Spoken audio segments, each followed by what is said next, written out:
लखनऊ में जिस प्रकार से कल संघ, आरएसएस और योगी जी की मीटिंग हुई है और ये दिखाने की कोशिश की गई है कि संघ में और भाजपा में कोई तल्खी नहीं है, कोई विवाद नहीं है, कोई दूर दराज की वाली बात नहीं है, कोई दीवार नहीं है, उसको मिटाने की कोशिश की गई है, तो ये क्या जताता है? तो कहीं ना कहीं जो सहयोगी संगठन भारतीय जनता पार्टी के हैं, जो चुनाव में उसकी मदद कर रहे थे, वो नहीं कर रहे हैं। और जो आखिर में अशोक जी ने कहा कि भारतीय जनता पार्टी के जो अंदर लोग बैठे हुए हैं, वो भी 4 तारीख के नतीजों का इंतजार कर रहे हैं।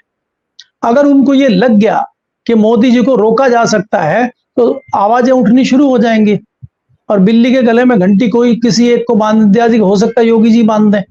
तो जैसे ही कोई एक व्यक्ति घंटी बांधेगा, फिर पीछे से घंटियां बजनी शुरू हो जाएंगी और इतनी तेज घंटियां बजेंगी कि मोदी जी के कान बंद हो जाएंगे। लेकिन वो स्थिति आती है कि नहीं आती है, और आती है तो कितनी आती है? क्योंकि देखिए, मुझे लगता है 10-15 सीटें अगर कम हो जाती हैं, तो अमित शाह के लिए, योगी जी को उनको मैनेज करना बहुत बड़ी बात नहीं है। तो अगर 25 सीटें भी कम होती हैं, उनको भी वो लोग मैनेज कर लेंगे, जिस तरह का उनका नजरिया है, जिस तरह से उनकी कार्यप्रणाली है। और ये भी बात आपको पता है कि राष्ट्रपति जी तुरंत उनको आमंत्रित करेंगे सरकार बनाने के लिए, और ये भी कह सकते हैं कि आप 6 महीने के अंदर अपना बहुमत साबित कर दीजिए। हालांकि 45 दिन होना चाहिए, लेकिन 6 महीने भी दे सकती है उनको। राष्ट्रपति का अपना अधिकार है, राष्ट्रपति से कौन पूछेगा? सुप्रीम कोर्ट भी नहीं पूछेगा वहां। तो वो तो फिर कह देंगे नहीं, हम तो 15 दिन बाद ही कर देंगे, हम तो 15 दिन में खेला कर देंगे। तो इन परिस्थितियों में अगर आप कहें कि सरकार बदल रही है या क्या हो रहा है, तो अभी कुछ भी कहना मुश्किल है। लेकिन ये मैं जरूर दावे के साथ कह सकता हूं कि भारतीय जनता पार्टी को बड़ा नुकसान हो रहा है, चाहे वो देश के किसी भी हिस्से में आप लीजिए। अगर आप कह रहे हैं कि तमिलनाडु में 2 सीटें बढ़ जाएंगी, आंध्र में 1 सीटें बढ़ जाएंगी, केरल में भाजपा डबल हो जाएगी, तो केरल से यहाँ दिल्ली कैसे बचेगी? यूपी में क्या होगा? बंगाल में क्या होगा? राजस्थान में क्या होगा? तो इसको क्या सब केरल ठीक कर देगा क्या?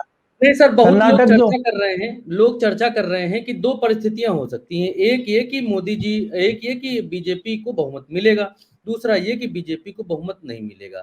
यही 2 परिस्थितियां रहेंगी। अगर बीजेपी को बहुमत नहीं मिला, तो क्या नरेंद्र मोदी प्रधानमंत्री बनेंगे, जिनसे भी बैसाखी का सहारा लेंगे, अगर मान लीजिए लेना पड़ गया, या फिर एनडीए के सहयोगी दलों से ही सहारा लेना तो पड़ेगा अगर बहुमत में नहीं आई बीजेपी, तो क्या वो मानेंगे कि मोदी जी ही प्रधानमंत्री रहें? जो अभी एनडीए के साथी हैं, उनमें तो कुछ दम है नहीं। कोई 1 वाला है, कोई 2 वाला। नीतीश कुमार जी 16 वाले सबसे बड़े हैं, वो तो खुद ही खात्मे पे खड़े हुए हैं। तो आपको नए एलाइज लाने पड़ेंगे। नई एलाइज लाने में जो मुझे लगता है जो आ सकते हैं, उसमें ममता बनर्जी है, शरद पवार है, शिवसेना भी आ सकती है।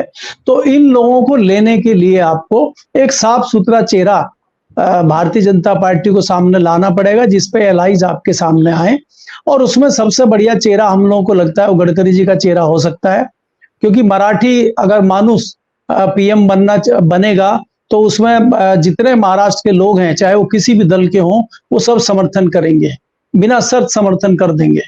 इसके बाद ममता बनर्जी भी उस पर राजी हो जाएंगे, क्योंकि उनके साथ तल्ख रिश्ते नहीं है। उस पे चंद्रबाबू नायडू जैसे लोग भी आ सकते हैं। जो शिरोमणि अकाली दल, भले ही उनकी सीटें कम हो, वो भी आ सकती है। कई लोग उनके पीछे आ सकते हैं, और उस सेंस में सरकार बहुत अच्छी भारतीय जनता पार्टी की बन सकती है।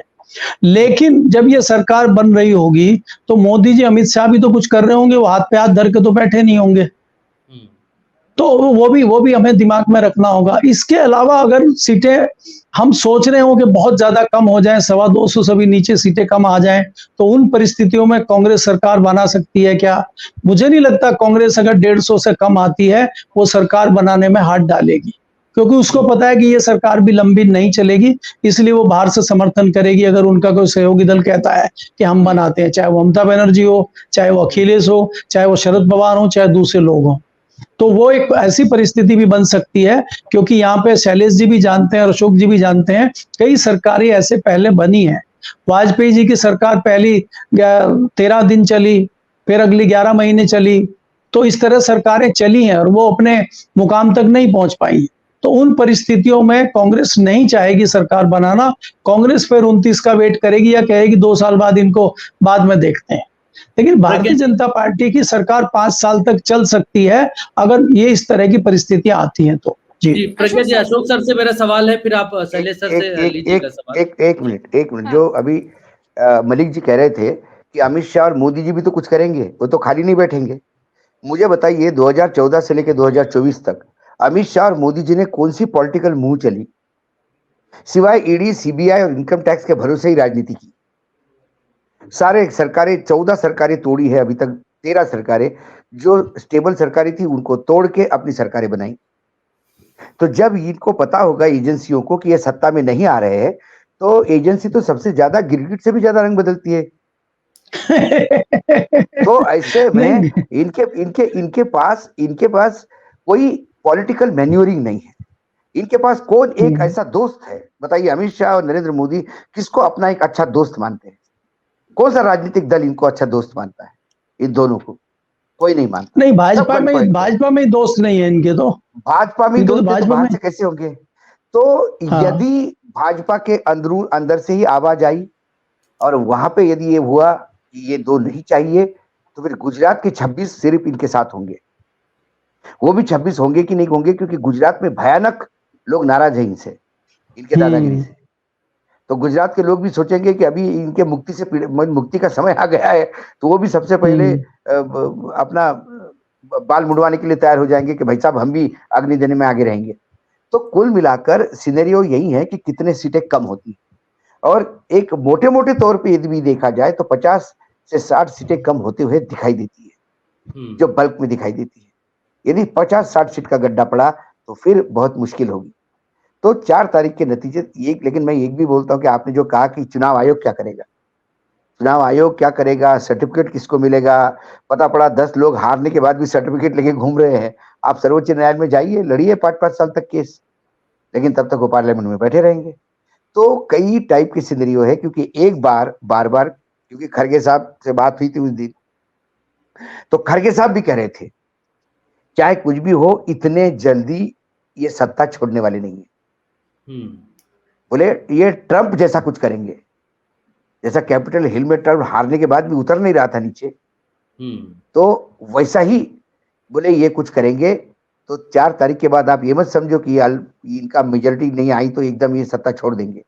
ये आखिर तक कुछ ना कुछ करके संघर्ष करते रहेंगे, और देश को इन तमाम चीजों के लिए बिल्कुल तैयार रहना होगा।